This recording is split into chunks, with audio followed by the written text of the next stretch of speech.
কেউ মদ পান করলে কি নাপাক হবে এবং কতক্ষণ সালাত আদায় অযোগ্য হবে? মদ পান করলে নাপাক হবে কিনা, মদ পান করার সাথে নাপাক হওয়ার সম্পর্ক নেই। আর মদ পান করার পর যদি তার সেন্স ঠিক থাকে তাহলে সালাত আদায় করতে পারবে। এমন কোনো সময়সীমা বলা হয়নি যে মদ পান করে এত সময় সালাত আদায় করবে না। তবে কোরআনে আল্লাহ বলেছেন লা তাকরাবুস সালাত ওয়া আনতুম সুকারা, তোমরা নেশাগ্রস্ত অবস্থায় সালাতে যেও না। এখানে কিন্তু আল্লাহ মদ পান করার কথা বলে বলছেন নেশাগ্রস্ত অবস্থায়। অতএব যদি মদ পান করার পরে নেশায় থাকে ওই অবস্থায় সালাত আদায় করা যাবে না। নেশা কেটে গেলে তারপরে কি করতে পারবে? সালাত আদায় করতে পারবে। মনে করেন ঘরে কোন ভিডিও বানা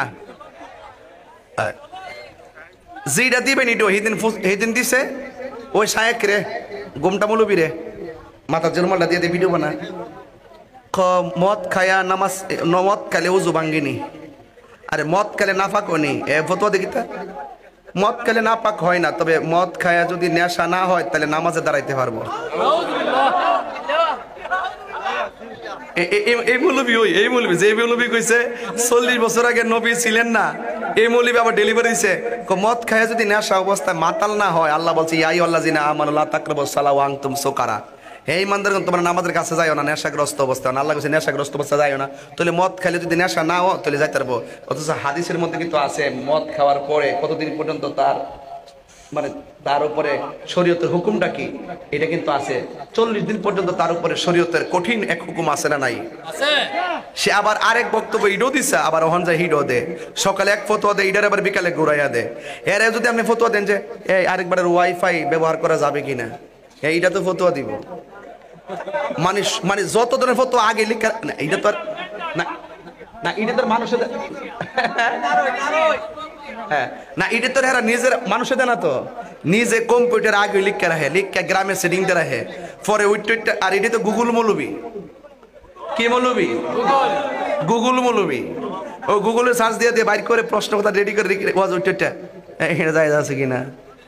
আমার ওয়াইফ আমারে ফোন দিছে, আমার ওয়াইফ আমারে ফোন দিছে, ফোন দেওয়ার পরে আমি দৌড়ছি, ফোন দেওয়ার পরে কথা কইলাম।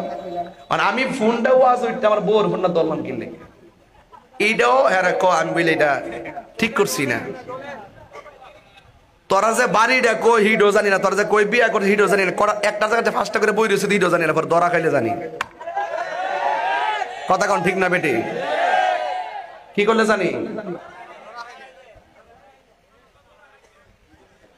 5টা বিয়া করছে না, 5টা 6টা 7টা 8টা করছে না, 4টা তো যায় যাচ্ছে নাকি? তা খবর না লইলে যায় যাচ্ছে, খবর যদি না লওয়া দেখবেন 5টা করে 4টা 4টা ফলে রাখে, খবর কিন্তু মাসে একবার লো না।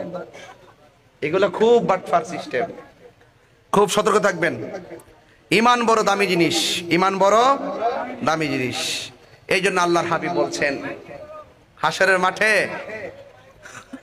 হাসর একটা তোরা ইট লাগানোর সময় হিসাব করে লাগাইছিলি বলা পান जिसका कोई सानी नहीं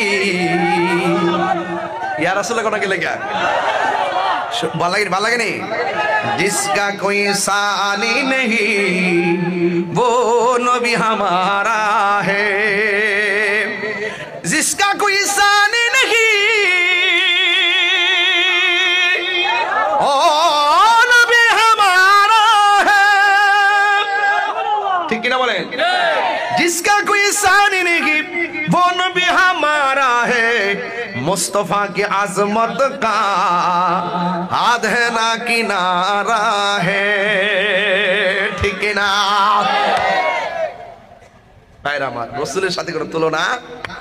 এইজন্য হাশরের মাঠে আল্লাহর হাবিব সেজদা দিয়ে পড়ে থাকবেন। হ্যাঁ এই শায়েকরা লেগে পড়ে থাকবো যে নবীর অস্বীকার করে হে লেগে পড়ে থাকবো?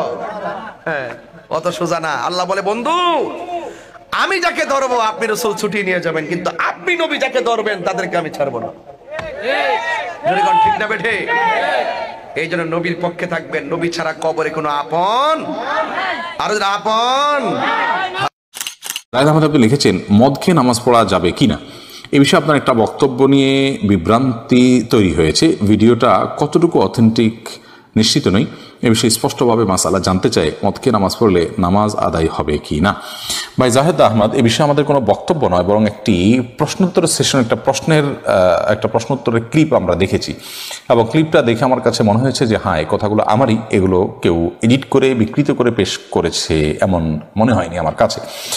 তো আমি বক্তব্যটা শুনেছি, আমার কাছে মনে হয়েছে যে সেই বক্তব্য বলতে সেই প্রশ্নোত্তরটা শুনেছি, সেই প্রশ্নোত্তরের মধ্যে অপূর্ণতা ছিল, এবং সেজন্য আমি প্রথমে বলতে চাই যে এই প্রশ্নোত্তরটি কেউ আলাদা ক্লিপ করে কোনো জায়গায় পাবলিশ করে থাকলে আপনারা সেটি প্রত্যাহার করবেন।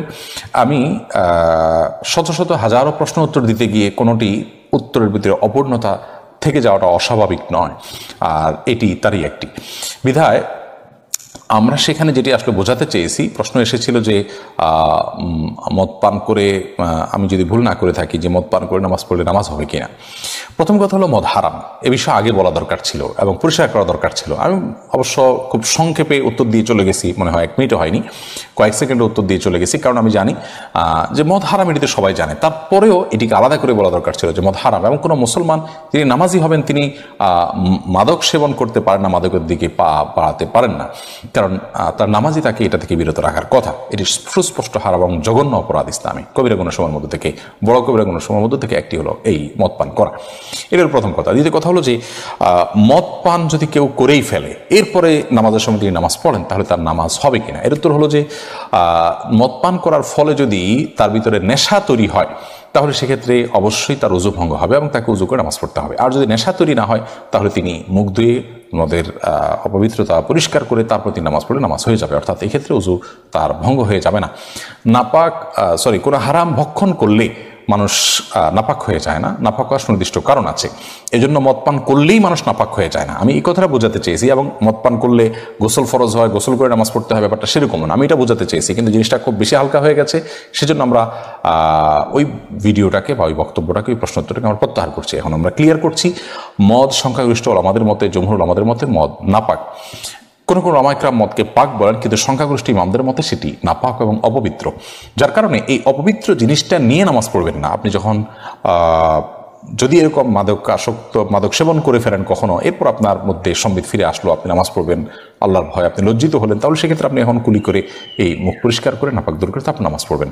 কিন্তু আপনার কারণে অযু ভঙ্গ হবে না, কারণ আপনি অযু ভঙ্গ হওয়ার মতো কোনো কাজ করেননি, যদি নেশাগ্রস্ত না হন। আর যদি মাদক সেবনের কারণে নেশাগ্রস্ত হয়ে যান, তাহলে সেক্ষেত্রে আপনার অযুও ভেঙে যাবে, সেক্ষেত্রে আপনি অযু করে নামাজ পড়তে যাবেন। তাহলে আশা করছি বিষয়টা পরিষ্কার হয়েছে যে মাদক সেবনের ফলে যদি নেশা হয়, তাহলে সেক্ষেত্রে অযু ভাঙে, আর না হলে অযু ভাঙে না, কিন্তু মুখ পরিষ্কার করা ছাড়া নামাজ পড়া যায় না। মুখ পরিষ্কার করে তারপর নামাজ পড়বেন। আমরা খুব বেশি সংক্ষেপ করতে গিয়ে, একেবারে ছোট করতে গিয়ে অনেক প্রয়োজনীয় কথা বাদ পড়েছে সেই প্রশ্ন।